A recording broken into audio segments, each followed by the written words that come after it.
c'est Lila. Aujourd'hui on se retrouve dans une nouvelle vidéo pour vous faire un vlogmas, pour vous faire une recette de biscuits de Noël allemands que j'adore. Ce sont des S-Gebäck, je regarde là parce que j'ai l'affiche et je ne me rappelle jamais du nom. Et voilà, du coup je vais vous présenter la petite recette. Là on a mis tous les ingrédients qu'on a déjà préparés, avec les pesées déjà et tout. Et moi je vous ai mis, je vous mettrai juste après l'extrait de la recette pour que vous puissiez récupérer, si ça vous intéresse, toutes les mesures. Et de toute façon, je vous les marquerai en barre d'infos. Donc voilà. On va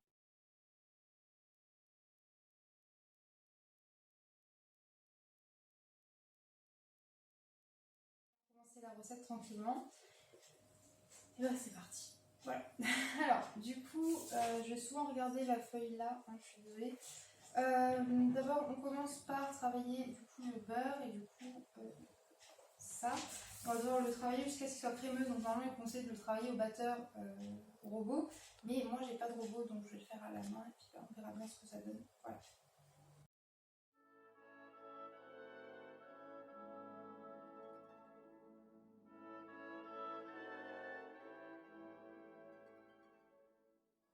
Voilà, donc normalement, une fois que vous obtenez un beurre bien crémeux, donc là il est vachement crémeux. Après, moi c'est de la margarine, donc du coup ça n'a pas la même texture. Normalement, la vraie recette c'est au beurre, mais moi j'ai pas de beurre chez moi, j'utilise que de la margarine. Donc voilà. Une fois que c'est bien crémeux, que ça défait bien, vraiment un peu comme un beurre pommade, il faut rajouter le sucre. Et du coup, eux ils font quoi? Ils le rajoutent petit à petit dans le batteur et ils mettent battre longuement. Donc là, il va falloir mélanger correctement tout ça. Donc voilà. Alors, moi à la main je raplatis comme ça. J'essaie d'en mettre un peu, d'avoir tout dans le bol. Parce que du coup je vais rajouter le sucre à côté. Donc il y a beaucoup de sucre par rapport au beurre. Et moi je vais faire, vu que je fais à la main, il va falloir que j'ajoute vraiment petit à petit. Vous voyez, en écrasant comme ça. Je pense que je vais m'aider de ma cuillère en bois juste après, ce sera un peu plus pratique.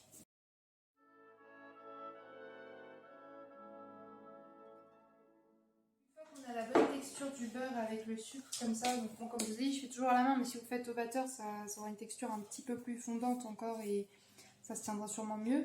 Il faut ajouter du coup les œufs et le zeste de citron que vous aurez finement râpé, c'est-à-dire quand vous avez une râpe, il y a plusieurs côtés, et prendre vraiment de sorte à ce que ça soit très fin.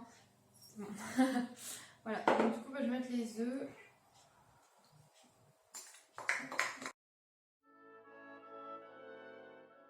Ensuite du coup je mets le citron.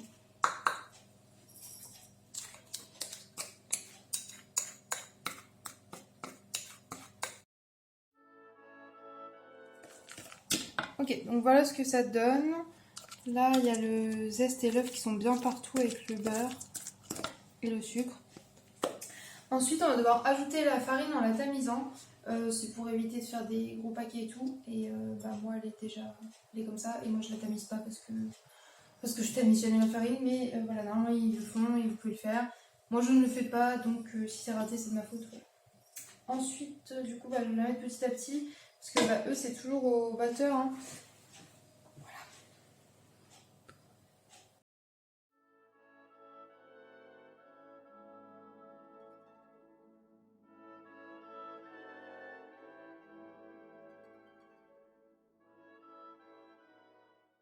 Du coup, il va falloir faire un gros pain avec la pâte. Pardon. Du coup, il va falloir refaire un gros pain avec la pâte. Mais là, vous voyez, elle est très friable. Moi, je vais la sortir du saladier parce que j'ai un tout petit saladier et que je le fais à la main. Et du coup, je vais mettre à côté pour assembler la pâte ensemble. Donc, ne vous inquiétez pas, c'est une pâte qui est très friable. Comme on a dit, avec le batteur, ça se passe mieux.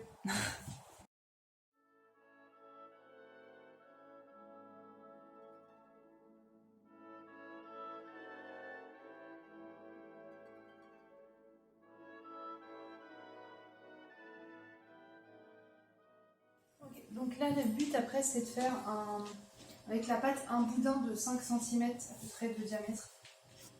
Et moi, du coup, j'ai coupé la pâte en deux parce qu'à la main, c'est plus compliqué. Donc, du coup, je vais faire deux boudins.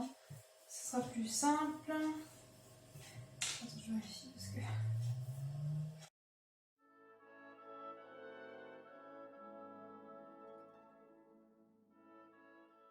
Du coup, ça fait un petit boudin de pâte à peu près épais comme ça. Donc là, bah, j'ai l'autre partie à faire, mais en gros, on va faire ça. Et on va devoir les mettre dans une feuille de papier aluminium ou sulfurisé ou de film alimentaire, peu importe ce que vous avez, au frais, tout simplement pendant 1h30, 1h10 je crois.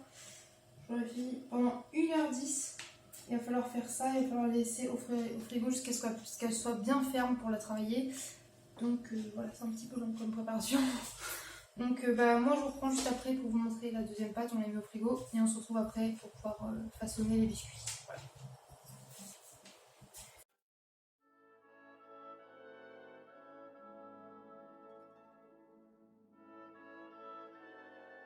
Du coup on se retrouve pour vous juste après, pour nous plus d'1h20 après.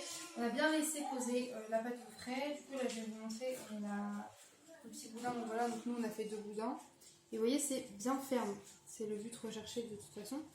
Et alors oui, ils sont pas très égales, hein, mais voilà, c'est approximatif. Qu'est-ce qu'il y a après?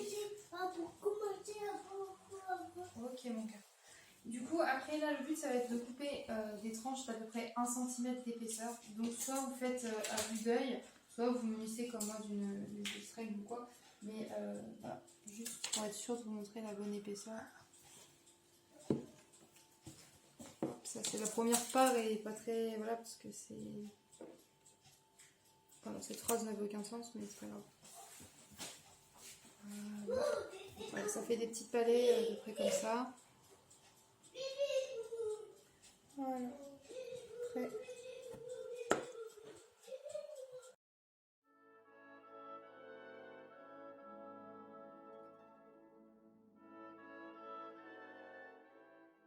Voilà. Donc ensuite, on prend les petites plaques comme ça et il faut les rouler dans la main pour faire des petits boudins.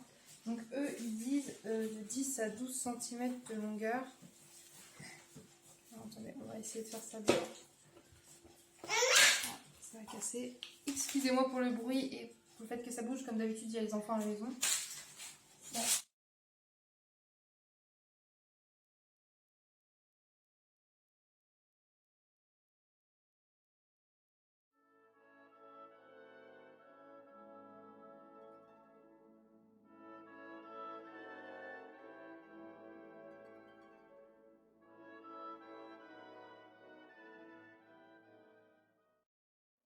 Donc du coup, on disait quand vous avez obtenu un beau boudin comme ça, vous mesurez qu'il fasse 10-12 cm.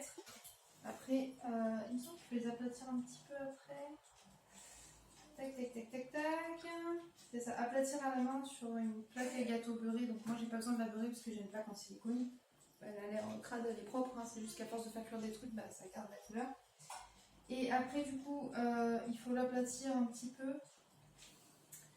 en donnant 2 cm de large et 0,5 d'épaisseur. Vous voyez, c'est un truc mathématique encore. Mais ça se fait assez bien à l'œil en fait. On va essayer de... Du coup ça s'abîme un peu. Ça fait très longtemps que j'en ai pas fait. Je me rappelais plus du tout qu'ils étaient dans cette forme là. Et on est nickel. Hein. C'est bien. Voilà. Et après il faut les mettre du coup sur la plaque à gâteau en leur donnant du coup une forme de S. Puisque c'est des S qui est backed. Voilà. Donc je pense qu'on est plutôt bien là. On va essayer de faire un joli petit S comme ça. Dans mon souvenir à moi, ça faisait la moitié de cette taille-là. Et c'était genre beaucoup plus fin. Je ne sais pas pourquoi. Alors qu'en fait, là, ça m'étonne pas. En fait, c'est à la taille d'un biscuit normal finalement pour le thé. C'est super pratique. Mais du coup, de toute façon, on va vous montrer toutes les étapes. On vous montrera bien évidemment quand ils sont cuits. On vous donnera notre avis aussi. Parce que moi, ça fait longtemps que j'en ai pas mangé. Mais je sais que j'adorais ça. Donc, ça ne devrait pas avoir changé. Voilà. Et du coup, on va répéter l'opération autant de fois qu'il le faut. Et eux, ils disent que normalement, ça fait une cinquantaine de biscuits. Nous, on a 1, 2, 5, 6, 7, 8, 9, 10, 11, 12, 13, 15, 16, 17, 24. Pourquoi nous en a pour 24? Pourtant, on a suivi les mesures et tout. Après, ça reste approximatif quand même, je pense. Peut-être qu'ils font la moitié de cette taille-là finalement, en fait. Je sais pas. Pourtant, on a bien suivi ce qu'ils disent au niveau de l'épaisseur, de la longueur, tout ça. On va bien voir. De toute façon, je vais essayer d'en faire d'autres et je vais voir quelle taille me paraît la plus correcte. De toute façon, là, on va continuer à faire ça, puis on vous montre juste après au fur et à mesure. Donc, voilà.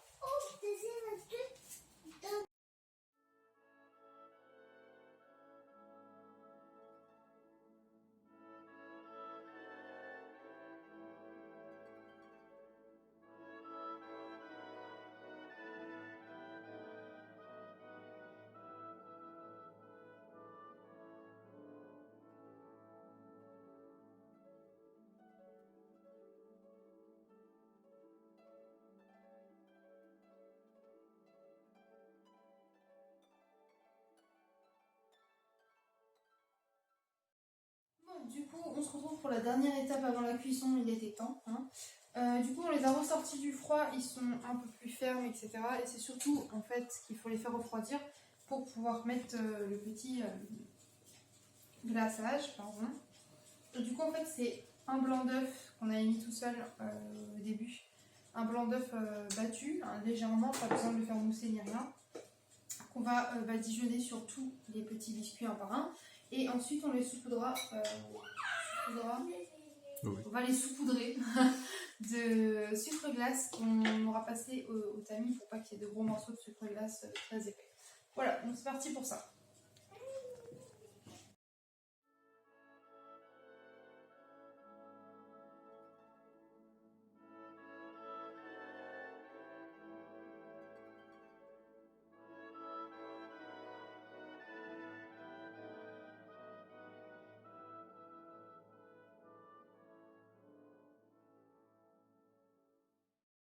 Voilà, donc voilà ce que ça donne et comme on disait juste avant, mais vous ne comprendiez pas, on a mis le blanc d'œuf et une fois qu'on saupoudre avec le sucre glace, et le sucre glace est absorbé par le blanc d'œuf, ne vous en faites pas. De toute façon, c'est pas forcément fait pour que ça reste à la cuisson, c'est vraiment juste pour rajouter du sucre gratuitement en plus. Voilà, c'est pâtisserie allemande. Donc là, on va pouvoir les enfourner enfin.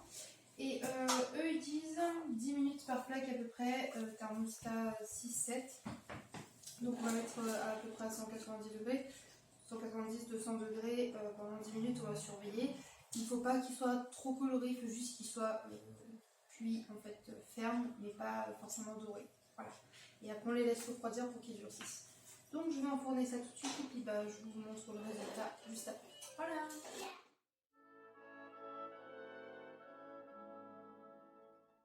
Bon, du coup, on se retrouve et comme vous avez vu, on a fini de faire cuire les gâteaux. Ils ont un peu doré quand même et tout. Parce que tout simplement, les indications sur la feuille, c'était 10 minutes à thermostat 6, 220 degrés, ce qui n'était pas possible parce que thermostat 6, c'est 180. Et du coup, j'avais mis à 200, mais c'était pas encore cuit. Ça dépend vraiment du four que vous avez. Donc, à vous de voir, mais il faut que la texture soit similaire à celle-ci. Ça reste très moelleux. Voilà. Et du coup, on va goûter, puis on va vous donner notre avis. Enfin, du coup, surtout moi. Et je dis nous parce que derrière il y a Brahim qui filme hein, et il y a Doudou qui est rentré qui va pour goûter les gâteaux.